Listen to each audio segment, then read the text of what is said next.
أعوذ بالله من الشيطان اللعين الرجيم بسم الله الرحمن الرحيم الحمد لله رب العالمين الحمد لله الذي هدانا لهذا وما كنا لنهتدي لولا أن هدانا الله والصلاة والسلام والتحية والإكرام على رسول المسدد والمصطفى الأمجد والمحمود الأحمد سيدنا ومولانا ومولى الكونين وجد الحسن والحسين عني بالقاسم محمد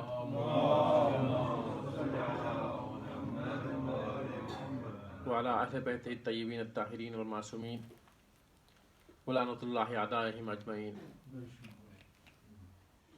رب اشرح لي صدري ويسر لي أمري واحلل عقدة من لساني يفقهوا قولي قال الله تعالى في كتابه الكريم فقوله الحق بسم الله الرحمن الرحيم قل هو الله أحد الله الصمد لم يلد ولم يولد ولم يكن له كفوا أحد صدق الله العلي العظيم صلوات على محمد وآل محمد. The surah that I recite of Tawheed, I choose this surah most of the time, not because it's very easy. Of course it is very easy, and you understand as well. But because Tawheed, if you believe in Tawheed, the height of Tawheed, as I mentioned in my previous lectures, is being able to accept, believe, and be obedient to the nominations of Allah who He has nominated for the maintenance of Tawheed. You get the point? He has nominated His awliya, His aimma, His nabi, not awliya, He's not nominated the awliya. He's nominated the anbiya and the aimma for the maintenance of His Tawheed. The anbiya bring the message and the aimma implement the message. And that is why we follow them. If we try to bring other people to maintain Tawheed, then it becomes shirk. But if we maintain Tawheed based on whom Allah has sent across, that means we are maintaining Tawheed, we are believing in all the Aimmat and the Anbiya. Salawat ala Muhammad wa ala Muhammad. So this surah is apt because we are discussing the topic of Mahdiviyat, Imam Mehdi alayhi salam. Allahumma salli ala And we have come to the point of discussing all the false Mahdi. And there have been many, as I mentioned in the previous lecture. And we will discuss some modern ones or more contemporary ones tonight, inshallah. So, the first one who died in 1505 AD in the Common Era calendar, which I want to discuss about, there have been many more. I'm just picked up samples of people who might be more, prominent. Even then, we have not heard of most of them. But we'll relate a little bit more to them because it is during our times or just before our times. So this gentleman by the name of Muhammad Puri, brother here, he knows Jaunpur well. We all know Jaunpur well because it's close to where we come from. He was a Qazimi Syed. He was a relative of yours, senior to you. And he decided at the age of 21, he did not decide, but he was called at the age of 21 Sayyidul Awliya. And he was a Hafiz of the Quran by the age of 7. Now, just go back a little bit. Anybody who claimed to be the Mahdi always had certain special characteristics so that people will be attracted to them in some way or the other, as you will see more and more. So, he was a Hafiz of Quran at 7. Even when I was growing up, there was a boy who did 30 fasts of the month of Ramadan in the mid-80s. He was 9 years of age and he did 30 fasts in the summer season, and it came in the newspapers of the town, and his name was, I can't remember his name. He was a very prominent academic's grandson actually, which is why it was easy to come into the papers for him. He was a 9-year-old boy though, it's a big deal. So a 9-year-old boy does this or something like that, you think, wow, what a great thing. So at 7, he was the Hafiz of Quran. He don't even learn the namaz by the time he was 7. He don't learn Surah Al-Hamd by the time he was 7. So this gentleman was something special. So by 21, he was called Sayyidul Awliya and he was introduced to the Tariqah of Chishtiya. You've heard Khaja Muinuddin Chishti, who is one of the leading exponents of the Chishti Tariqah of Sufism. It originated in Central Asia and Afghanistan and spread all over India. India being the time of, before partition. So all the Hind, what you called then that time. So he was very, very pious. And when he was called Sayyid al-Awliya, he decided to travel all over India. And by the time he was 40, he declared that Allah had told him in his dream that he was the Mahdi. 40, relevant age. Rasulullah declared his prophethood at 40. He declared his Mahdawiyyat at 40. Salawat ala Muhammad wa ali Muhammad. So this was one guy. So you see how people are attracted to these things, If you have special talents. We were in Hajj last time in 2017. There was a gentleman who I think you all are familiar with. And he was a very young man, maybe in his late teens. He could, if you give him a middle of the verse, he could recite forwards and backwards both, without looking at it. I think you've all heard the story of, or some of you heard the stories of this gentleman. He could, any part of the Quran, we tested him. Our ulama were there, and they tested him. So if this person who grows up and becomes Sayyid al-Awliya by the time he's 25 or 21, people will start thinking maybe he's something special in any case. And then he claims to be Mehdi, he will definitely have a band of followers, if nothing else. So this is how it works. So this was Muhammad Jaunpuri. His Mahdawiyyat, his tariqah still exists in Jaunpur apparently. He still has some followers. I don't know them, but it'll be interesting to find out what they do. Or they're probably Chishti tariqah Sufis maybe. Then a very interesting character comes in. He was between 1819, he was born in 1819 and died in 1850. Recent, 19th century people I'm talking about. And in Iran, in Shiraz, by the name of Sayyid Ali Muhammad Shirazi Bab. Have you heard? He was the founder of Babism. He was one of the 3 founders of Baha'ism. And he was charismatic as well. Very good looking young man. He was only about 21 when he declared himself to be Mahdi. And he was also very talented, very religious, very pious in the city of Shiraz. And how he came to be found that he was the Mahdi of his time, of his area, was the fact that Ayatollahs in Iran at that time used to talk about the Mahdi is going to come soon. Because we're waiting for the Mahdi all the time. Mahdi is going to come soon. And there was this talk about this. I'm just forgetting the name of the Ayatollah, whose student then decided that he's going to look for the Mahdi. So he traveled around the parts of Iran where he could, and he came to Shiraz. And then he met this gentleman. And he was already 21. He met this gentleman, and then when you have a dialogue, then you hit a rapport with somebody that your thoughts and my thoughts are tallying with each other, our beliefs are tallying with each other. So he spent a lot of time. So he said, this gentleman, who was the local Shiraz person, who claimed to be the Mahdi later on, he said, why have you come to Shiraz? What's the reason for being in Shiraz? You're a Talib Ilm, what are you doing here? He said, I've come looking for Mahdi. He said, okay. So what are the characteristics of this Mahdi? He said, he's a very good looking man. He's a young man between 20 and 30.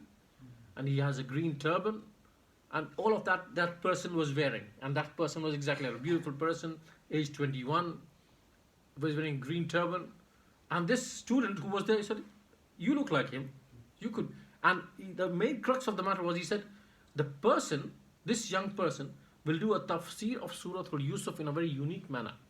And that evening, by coincidence or whatever you call it, by design, there's nothing called coincidence if you look at it deeply, there was design. He had started doing the tafsir of Surah Yusuf himself, this young man. So obviously this student who came, he said, I found the Mahdi. And this 21-year-old declared himself the Mahdi. That he is the Mahdi. And then he had a band of followers because of his talents in religion and all that. And of course, with a bit of time, the ulama of Iran found out that somebody in Shiraz declared himself Mahdi. And in the den of Shiaism, if somebody just claims himself to be Mahdi without having any proof, anything to say how come he's declaring himself Mahdi, he won't be able to survive. So within 6 years, he was murdered. And it is said that the ulama authorized the killing of this person because it was creating fitna. However, by that time, with another 2 people, Baha'u'llah and another person, they had created Baha'ism. Even now, Baha'ism has about 100,000 people in Iran, and a few million across the world. So this person's Mahdiism died with him, but he claimed to be a Mahdi. Then the next one was Muhammad Ahmed, and this person was actually he was in 1881. He passed away. Actually, he called himself Mahdi in 1881. He died in 1885. His name was Muhammad Ahmed, and he was a religious leader in Sudan. You know, Sudan, all these countries are very strong in Sufism. Even now, Sufism, Sudan, Morocco, Tunisia, don't get taken away by the Wahhabism that is being actually taking over all these places. Because initially, the Sufi tariqah was very, very popular in this Tunisia, in Algeria, in Morocco. All the Maghreb was all Sufi. No, but they lost it solely because, you know, they did not have enough depth in them. They were all just dancing around in the graves and singing and doing their halaqah and all that, but no depth for the real people. So once you do the halaqah, and I've been part of them, by the way. I've been part of the Qadiriya tariqah. I've been in their halaqah. It is a big high. Once you come out of it, you say, what did I gain out of it? And that's when you start analyzing, because you have the aqidah, different aqidah, and you say, what did I gain out of going there? It's all very nice saying Allahu, Allahu, all that stuff. And it gives you, and you're holding hands with brothers and all that stuff, and we're all having a big high of spirituality. But when you come out of it, basically you're not gained much in reality. You're back to your square one. Of course, this happens I think in most situations, but the aqidah is a bit weak. And of course, with them, 2 + 2 = 4 and 2 + 2 = 5 as well. Because what I mean by that is 1, 2, 3 are also good. For number 4 is also good. Everybody is all very good. So with them, there's a problem. They are always on the fence. They don't take sides. That's another problem. So this Muhammad Ahmed, he declared jihad against the Egyptian and the British army and led a successful war against them. You know, the Ottoman Empire had its part in the Egypt as well. So he led a successful war against the Egyptian part of the Ottoman Empire and overthrew them. In 1881, he declared himself to be the Mahdi. See, a lot of people, they think if they remember the Mu'tazili theology, which was still alive a little bit in the 19th century, maybe a little bit, because it hadn't actually vanished like it has vanished now. In Mu'tazili, what happens is that if you take up the sword, then you have the right to be the Imam. Of course, you have to be religious and all that, pious and all that. So, which is why, if you go back to last week, you know, this gentleman by the name of Muhammad ibn Abdullah ibn Hasan al-Musanna, he was nominated also by the Mu'tazilis because, you know, of course, according to Sunni Hadith, he was Muhammad, he was the son of Abdullah, because the father's name was the same as Rasulullah said, according to their Hadith.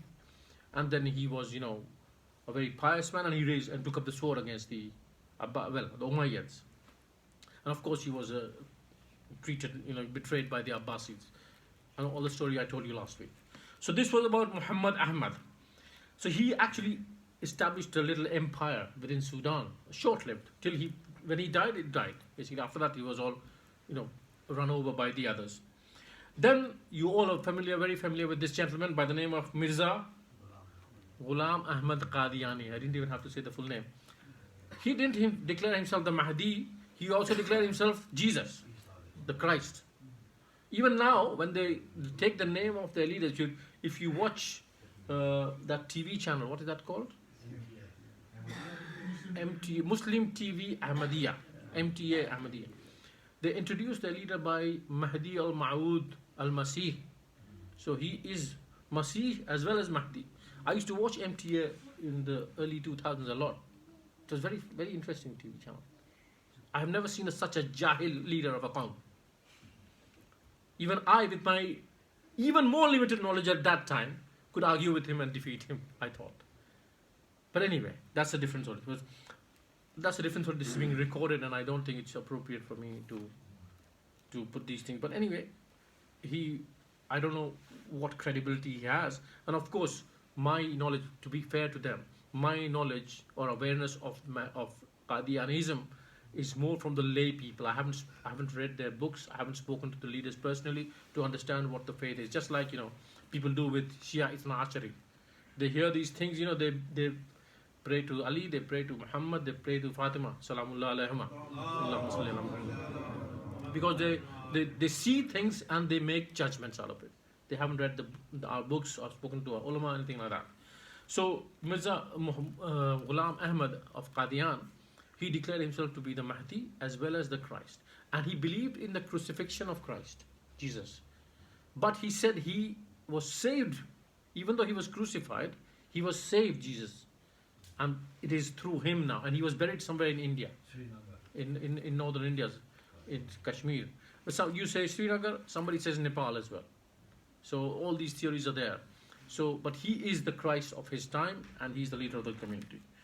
Of course, this has a lot of conspiracy theories amongst mainstream Muslims, which they say that this group of people were introduced by the British to create the fitna within the Muslim community at large. So, this was Mirza Ghulam Ahmad Al-Qadiani. Sallu ala Muhammad wa ali Muhammad. Allahumma salli ala Muhammad. Now, then you had a gentleman by the name of Syed Muhammad Abdullah Hassan between 1864 and 1920. He was from Somaliland, Somaliland, and he was a religious and nationalist leader. And he led an armed resistance against the British and the Italian and the Ethiopian powers, the armies over there. And the British called him the Mad Mullah. One of my teachers told me that if the British call him the Mad Mullah, then he must be a wise man.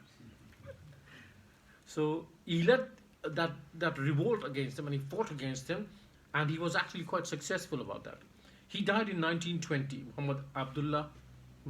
Syed Muhammad Abdullah Hassan. Remember, a few things you have to note each time when I say the names.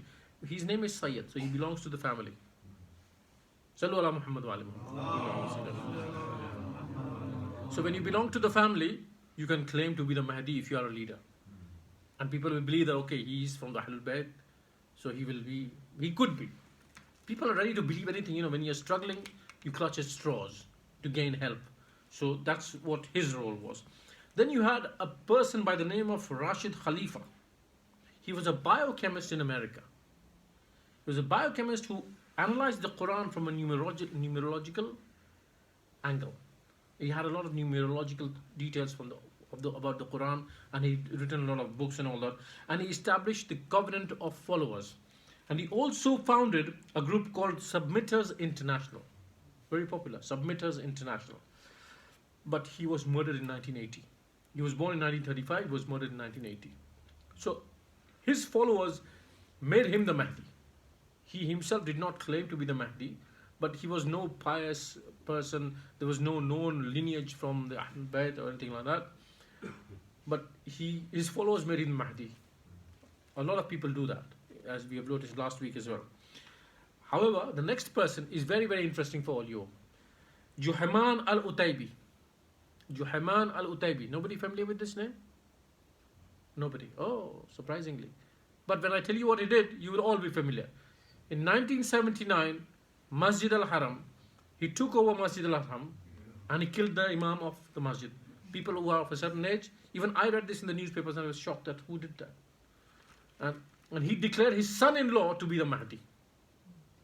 Juhayman al-Utaybi was the student of Bin Baz. Can you imagine? Bin Baz, who is a staunch Salafi Wahhabi, his student, you would be surprised that his student is claiming to be Mahdi and he believes in Mahdi. But he did. He claimed his son-in-law to be the Mahdi. And his ideas were in a sort of a pamphlet called Sabah Rasail. 7 points he raised. And he said that everything should be according to the Sunnah. We should all be active in propagation, not just by word, but also by force. If you don't believe, I'll make you believe. So you should have the army and all that stuff involved in all that stuff, in the method of propagation. Tabligh, not just by words like you see on the street corners. And many of our brothers feel very bad that, we should also do something about it. Of course, we should do something about propagation of our own ideas in a much more proactive manner. But this kind of a propagation, when you stand on street corners and nobody's actually listening, okay, some people do come to you and they actually turn to Islam because of that. Let's not ridicule them totally, because their efforts have had a lot of success, especially in the Far East and in the West. A lot of success because of their active propagation, especially amongst people who do not practice that well. They can give them books and all that stuff free. and he come to the masjid, brother, and the Tablighi Jamaat and all that stuff. So he was one of those pioneers, and he said that use of force is good for them, and all Muslims must throw out the oppressing rulers. Oppressors have to be thrown out, he said. And then he said the Mahdi has to have Qurayshi roots, according to the Sunnah of the Hadith of Rasulullah sallallahu alaihi wasallam. And he went even further.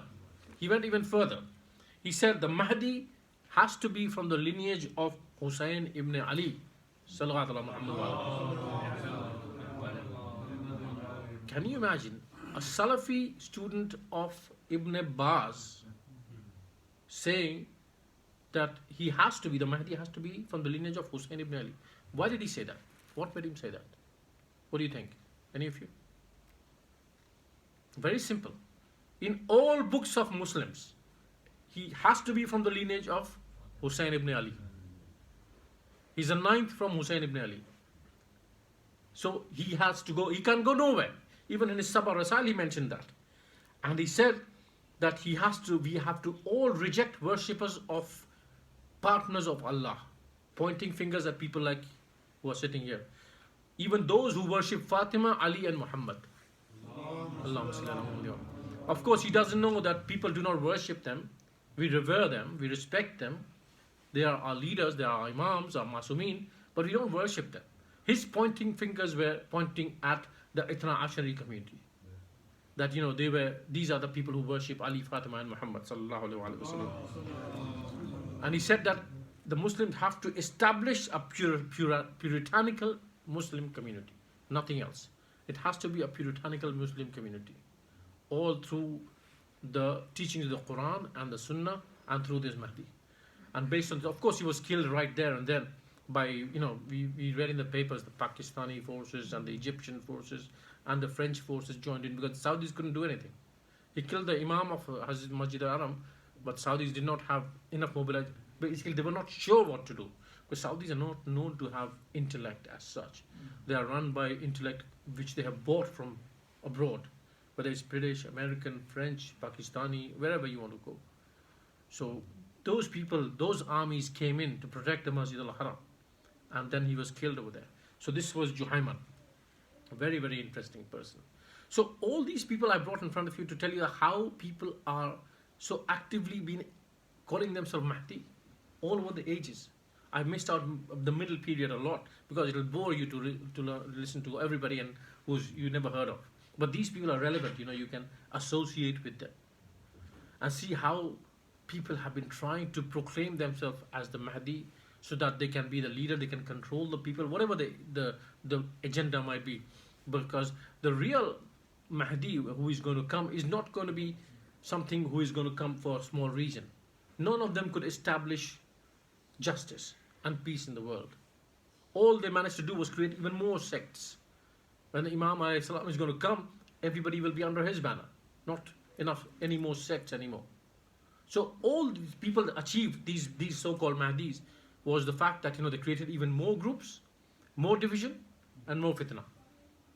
So we are going to await the appearance of our Imam, inshallah ta'ala, the righteous Imam, inshallah ta'ala, for which we all do dua every day and after every prayer, and especially of this night. And then he will come and show what a real Mahdi is like. The Mahdi from Rasulullah sallallahu alaihi wasallam. And that is what our focus from next week, inshallah, will be, because all this prelude that I've given in the past, whatever number of lectures that I've done, is mainly to arrive at Ibn Hasan al-Askari. And from next week we'll talk about him, inshallah ta'ala, which is going to be very, very interesting for all of us, to how we believe in that. So till now you've noticed I've not taken any Shia books to tell you what Imam Mahdi alayhi salam is going to be, because it's very common amongst Muslims, Shia, Sunni, whatever. So we've tried to use the Sunni resources to come to this point of how these things have developed in history. And inshallah ta'ala, may Allah give us tawfiq to, if we do not see the Imam alayhi salam, at least we support his mission till we die. We become righteous ourselves, reduce our own mistakes, inshallah ta'ala, and we become more and more towards taqwa, gain more and more taqwa, inshallah ta'ala. ربنا تقبل منا إنك أنت السميع العليم وتب علينا إنك أنت التواب الرحيم. May Allah subhanahu wa ta'ala increase the tawfiqat of my brother Misam Raza, who is the sponsor of today's gathering, inshallah ta'ala.